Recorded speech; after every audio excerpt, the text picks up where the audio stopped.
Let's talk about the CUTIES Conundrum.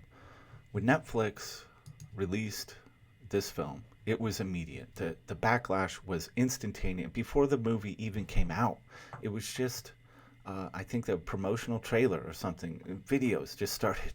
Internet was spiraling out about this thing. And of course, the director, the people involved with the film, Netflix, uh, just came out saying, "Look, you've got it wrong. This is a cautionary tale. It speaks to the dangers of sexualizing children. Of doing this too early, and all the things that can lead to that." It's like, no, no, it's a cautionary tale, and it's like it's not necessary. Okay, the film exploits and sexualizes young children to make this point that everybody already understands. Every rational, reasonable adult, uh, every human being. It's a universal given. Sexualizing children is a bad idea. It's not good. Uh, it's depraved. We don't need a cautionary tale for people to understand this. It's not needed. It's not wanted. And to exploit children, to make such a film, the insanity of it. Again, uh, so many things coming out of mainstream, uh, and this has always been true, but it does seem to be at a fever pitch right now, because the absurdity of things, events in the world going on, the level of inversion taking place, not just in entertainment, but in news itself, the media. Inversion everywhere you look, upside down, right? Up is down, left is right. Everything is turned on its head. It's turned upside down, absolutely. So why does this go on? Why in the world uh, does morality seem to be this race to the bottom in this world all the time? It's this cycle, right? Uh, it starts puritanical, and then it's just a race to the bottom. How fast can we get there? And then at some point along that cycle, things seem to get reset. We go back to puritanical, race back down to, every time. This has been going on, right? Hundreds, thousands of years. This is a cycle. Now, why does it keep happening? Why is this the case? Well, here's the thing. In order to really break this down, to have a better understanding of this, I'm gonna let's wind the clock back. Okay, so let's say it's 1930s America, and you're a gay man in 1930s America. Now, at that time, being gay would devastate your life, right? It would be completely destructive if the people around you knew that you were gay. You probably would lose your income, friends and family. It would just be devastating. So, if you're a gay man in 1930s, very isolated, right? Very isolating thing. You have this big secret you've got to keep. Maybe you have a sham marriage. Maybe you get a wife. Uh, Maybe even have a kid or two. Who knows? But it's a sham. You really don't want to. You're not interested, probably, in engaging your wife. You're not really into the family. What you really want to do, you can't do. So what are you left with? More than likely, there's a good chance a person in that situation, they got to find something to focus on, to put all their energy into. And what could that be? A lot of times it would be going after money, right? Accumulating wealth. This can take up all your time. You can devote all your time to it. And you're also, well, I can't be at home. I don't want to be at home. All right. Don't want to spend time with the wife because I'm a gay man.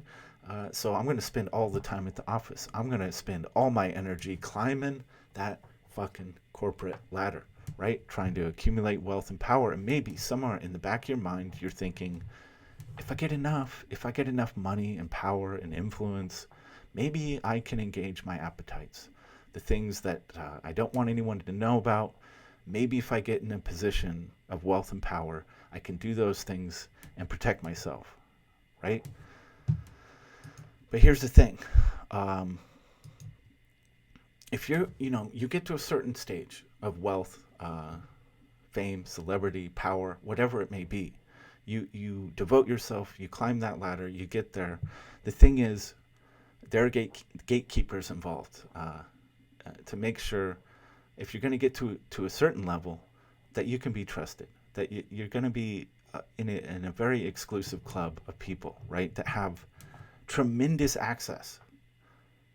They have a huge audience of people, even if you're just a wealthy person who isn't necessarily in a field that makes them a rock star or a celebrity. You still have a tremendous voice. People still want to hear what you have to say because you've succeeded on that level. So not just anybody's going to be entrusted with that kind of access to massive audience of people, right? Because at that point, you could be a real threat to the status quo. If you start saying things you shouldn't, doing things you shouldn't, or maybe using your wealth, power, and influence to change things that the people up in the upper echelons don't want you to change. So how do you at those levels, how do you gain trust? Well, almost without fail, certainly. It works at those levels like a criminal organization will work, and we've seen this depicted infinite number of times. If you're trying to get your way in to a criminal organization, you have to earn the trust of those people, right? You have to prove that you're down with what they do. And this might be, maybe you've got to kill somebody, you've got to do this or that, you've got to prove, because they're not going to trust you if you haven't done it. If you haven't done the things they've done, how can they trust you? Because then at that point, once you've done the thing, once they have the evidence, once they can prove that you've done a horrible thing, of course they can trust you, because in order for you to come forward or betray them, they can just turn around and do the same to you and ruin you. So that's how, at these levels, this is how trust is doled out. It has to be via basically a blackmail situation. So again, let's go back. You're the gay man. Let's say it's been 20 years. It's now 1950s. Society's still very much opposed to homosexuality, right? You can't be out in the open about it. But now you've got you in order to rise in those ranks even further, you now have people over you that have evidence, that have photos, video, that can show what your appetites are, that you are in fact a gay man, and this would of course destroy you, ruin you. So now you're controlled. Now you have people that can call on you if they need your money, if they need your influence or power, whatever it may be. They can call on you, because at any time they can wreck you. They can destroy your existence. Now, if you're that man, if you're in that position, don't you think maybe you would try and do something to end that, being in that weakened state, being that vulnerable? So how would you do that? Maybe you start using your money and influence. Maybe you start figuring out ways. Perhaps consciousness could be shifted. Perhaps society could be convinced that being gay is not a problem, that homosexuality is fine. Maybe not only fine, but something to be celebrated, right? You start pouring and devoting yourself to that. You give money. You start organizations that have that goal, and it starts getting funded. And then you've some other guys that are in the same position as you, right? So that you kind of form a little group, a little club, and all of a sudden you have tremendous wealth, influence, powerful people, right? Who all want to be out from under the thumb, this blackmail thumb that maybe they're in. So they start slowly but surely knocking away, putting out, all that media, the TV shows, the films, just breaking away at the consciousness until finally success.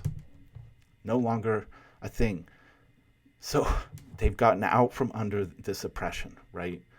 They used their money that they accumulated, oddly enough, ironically enough, because they had nothing else to do with their time. And now they've succeeded breaking down morality a bit and getting people to accept this thing. So Going back to cuties, you see how this works. It's the same. This is the same pattern. It's happening again. You've got people now. To see a much more vile thing, right? Pedophilia. You're talking about the thing universally, every single person just detests. It's the old thing. Even the prisoners in a prison, you don't want to go there if you're a pedophile, right? Because they are gonna fuck you up. So this is this completely despised, hated thing. But we have to understand that it wasn't all that long ago, right? That other things were also considered vile and it could ruin you if people knew about it.